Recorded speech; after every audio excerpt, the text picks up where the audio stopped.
తెలంగాణలో పార్లమెంట్ ఎన్నికల వేళ అన్ని రాజకీయ పార్టీల మధ్య ఉత్కంఠ వాతావరణం నెలకొంది. ఈ ఏ రాజకీయ పార్టీ ప్రతి రాజకీయ పార్టీ కూడా తన ధీమాని తామే వ్యక్తం చేస్తున్న పరిస్థితి. తాము గెలుస్తామంటే తాము గెలుస్తామని బీఆర్ఎస్, బీజేపీ, కాంగ్రెస్లు చెప్తున్నాయి. ప్రజలు ఎవరికి పట్టం కట్టబోతున్నారు అనేది మరి వేచి చూడాలి. ఇదే విషయానికి సంబంధించి మరింత సమాచారాన్ని మా నిజామాబాద్ ప్రతినిధి నవీన్ అందిస్తారు. నవీన్, చెప్పండి, రానున్న పార్లమెంట్ ఎన్నికల్లో ప్రజానాడి ఏ విధంగా ఉంది అక్కడ? Thank you Lakshminath. నిజామాబాద్ ఇటు ఒకవైపు తెలంగాణలో ఎండలు ఈటెక్కుతూ ఉంటాయి. నిజామాబాద్ పార్లమెంట్ పరిధిలో మాత్రం రాజకీయాలు ఒక్కసారిగా వేడెక్కిందని చెప్పవచ్చు. ముఖ్యంగా నిజామాబాద్ పార్లమెంట్ నియోజకవర్గంలో త్రిముఖ పోటీ నెలకొందని చెప్పవచ్చు. ముఖ్యంగా బీఆర్ఎస్, బీజేపీ, కాంగ్రెస్ మధ్య పార్టీల మధ్యనే ప్రధాన పోటీ నెలకొంది. అయితే బీజేపీ పార్టీ తరఫున చిత్తూరు ధర్మపురి అరవింద్ టికెట్ ఇవ్వగా, కాంగ్రెస్ పార్టీ తరఫున ఎమ్మెల్సీ అయినటువంటి జీవన్రెడ్డికి టికెట్ ఇచ్చారు. అయితే బీఆర్ఎస్ పార్టీ తరఫున మాజీ ఎమ్మెల్యే అయినటువంటి బాజిరెడ్డి గోవర్ధన్ కు టికెట్ ఇచ్చారు. అయితే ముఖ్యంగా వీడు టికెట్ సంబంధించినటువంటి అభ్యర్థులు ప్రచారంలో ముందుకు తీసుకెళ్తున్న పరిస్థితి మాత్రం కనిపిస్తుంది. అయితే బీజేపీ తరఫున ఉన్నటువంటి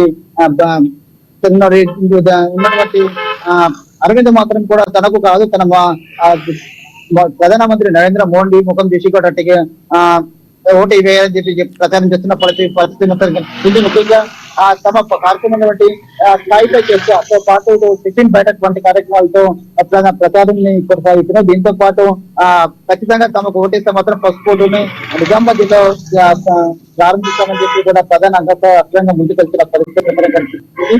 దీంతో పాటు వచ్చే 5 సంవత్సరాల్లో చాలా కాలం పెండింగ్ విజన్ పేపర్ ఫ్యాక్టరీని తెరిపిస్తామని చెప్పి హామీ ఇవ్వడం, దానికి సంబంధించిన బాండ్ పేపర్ రాజిస్తామని చెప్పి కూడా ఎన్నికల ప్రచారంలో భాగంగా ముందుకెళ్తున్న పరిస్థితి మొత్తం కనిపిస్తుంది.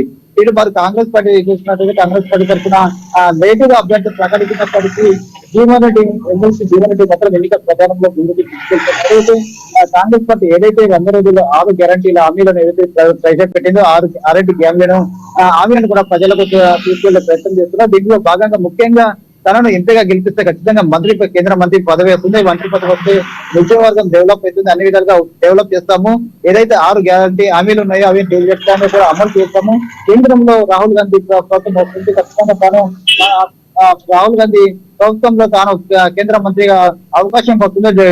కేంద్ర మంత్రి అయితే మొత్తం జిల్లాకు ఎంతో ఫండ్స్ వస్తుందని చెప్పి కూడా ప్రధానంగా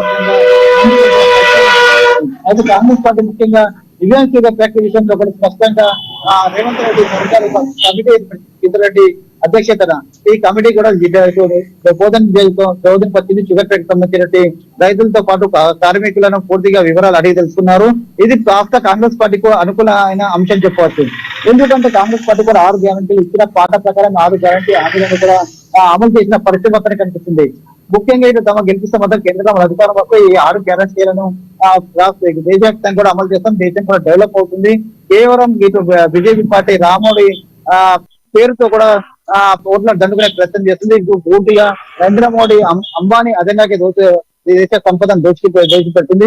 ఖచ్చితంగా ఇటు దేశం డెవలప్ కావాలంటే ఖచ్చితంగా కేంద్రంలో కాంగ్రెస్ పార్టీ రావాలి. కాంగ్రెస్ పార్లమెంట్ లో కాంగ్రెస్ గెలవాలని చెప్పి కూడా ప్రధానంగా ఈ 2 అస్త్రాలతో కూడా ముందుకు వెళ్తున్న పరిస్థితి మాత్రం కనిపిస్తుంది. బీఆర్ఎస్ పార్టీ చూసుకున్నట్లయితే మొన్న పూర్తిగా జరిగిన అసెంబ్లీ ఎన్నికల్లో బీఆర్ఎస్ పార్టీ పూర్తిగా పరాజయం పొందిన పరిస్థితి కనిపిస్తుంది. ఎట్టకేల కవిత కూడా బరిలో ఉంటారని చెప్పి కూడా కవిత తిహార్ జైలుకు వెళ్లడంతో గత్యంతరం లేని పరిస్థితుల్లో బీఆర్ఎస్ పార్టీ తరఫున మాజీ ఎమ్మెల్యే బాజిరెడ్డి గోవర్ధన్ కూడా అక్కడ టికెట్ ఇచ్చారు. అయితే కేవలం బాజిరెడ్డి గోవర్ధన్ తనకు ఇటు పార్లమెంట్ లో ప్రశ్నించే గొంతుగా కావాలి, ప్రశ్నే గొంతుగా తానైతాను. నిజామాబాద్ పార్లమెంట్ లో పవిత్ర ఇటు అరవింద్ రాష్ట్రం ఎలాంటి రాష్ట్రాన్ని ఎలాంటి ఇది నియోజకవర్గం ఎలాంటి డెవలప్ చేయలేదని కూడా ప్రధానంగా చెప్తున్న పరిస్థితి కానీ తనకు ఓటు వేస్తే తాను ఖచ్చితంగా ప్రజల గొంతుకై పార్లమెంట్ లో నిజామాబాద్ అభివృద్ధికి తాను విజయిస్తానని చెప్పి చెప్తున్న పరిస్థితి కనిపిస్తుంది. ముఖ్యంగా చెప్పాలంటే బీజేపీ కాంగ్రెస్ మధ్య ప్రధాన పోటీ నెలకొంది అనుకోవచ్చా? ఖచ్చితంగా అనుకోవచ్చు. ఎందుకంటే బీఆర్ఎస్ పార్టీ ఎక్కడ రాష్ట్ర వ్యాప్తంగా కావచ్చు, నిజాం పార్లమెంట్ లో ఎక్కడ లేని పరిస్థితి ఉనికి కూడా కోల్పోయిన పరిస్థితి మాత్రం కనిపిస్తుంది. ముఖ్యంగా బీజేపీ కాంగ్రెస్ పార్టీల మధ్యనే ప్రధాన పోరు నెలకొందని చెప్పొచ్చు. ఈ 2 ప్రధాన అంశాలు నిజాం షుగర్ ఫ్యాక్టరీతో పాటు ఇటు పసుపు బోర్డు తెప్పిస్తారని చెప్పి ప్రధానమంత్రి చెప్పినప్పుడు కూడా ఎక్కడ ఏర్పాటు చేస్తారు, దాని విధి విధానాలు ఎలా ఉంటుంది, ముఖ్యంగా ఇటు దానికి చైర్మన్ కమిటీ సభ్యులు కూడా ఇంతవరకు ప్రకటించిన పరిస్థితి. కేవలం ఇది ఎన్నికల స్టంట్ మాత్రమే. ఎన్నికలు దగ్గర పడడంతో మరోసారి పసుపు ఇష్యూ కూడా బీజేపీ పార్టీ తెరమీకి చేస్తుందని చెప్పి కాంగ్రెస్ పార్టీ చెప్తున్న పరిస్థితి మొత్తం కనిపిస్తుంది. ముఖ్యంగా అరవింద్ ఉంటుంది పొగడాలో ఎవరైతే పార్టీ వాది కూడా అజమీసి చేస్తున్నారు. ఖచ్చితంగా ఇటు ఆయనకు అర్జమీసి చేస్తున్నారు. కేవలం పార్టీ మీద ఇటు నిజామాబాద్ పార్లమెంట్ ఫోకస్ పెట్టలేదు. కేవలం తన అటు ఇటు కూడా మార్చుకోలేని పరిస్థితి అని చెప్పి ఎవరికి పెడితే వారికి విమర్శలు గుప్పిస్తున్నారు. కేవలం సీఎం కేసీఆర్ ని వివిధ పార్టీలను ప్రెస్ మీట్ పెట్టి మరి విమర్శ చేయడం తప్ప నియోజకవర్గానికి ఎలాంటి డెవలప్ చేయలేదు, ఎలాంటి పథకాలు తీసుకెళ్ళని చెప్పి కూడా కాంగ్రెస్ పార్టీ చెప్తున్న పరిస్థితి మొత్తం కనిపిస్తుంది. ఖచ్చితంగా ఇటు కాంగ్రెస్ పార్టీ బీజేపీ పార్టీల మధ్యనే ప్రత్యామ్నాయ పోటీ మాత్రం ఉందని చెప్పవచ్చు. Thank you Naveen. తెలంగాణ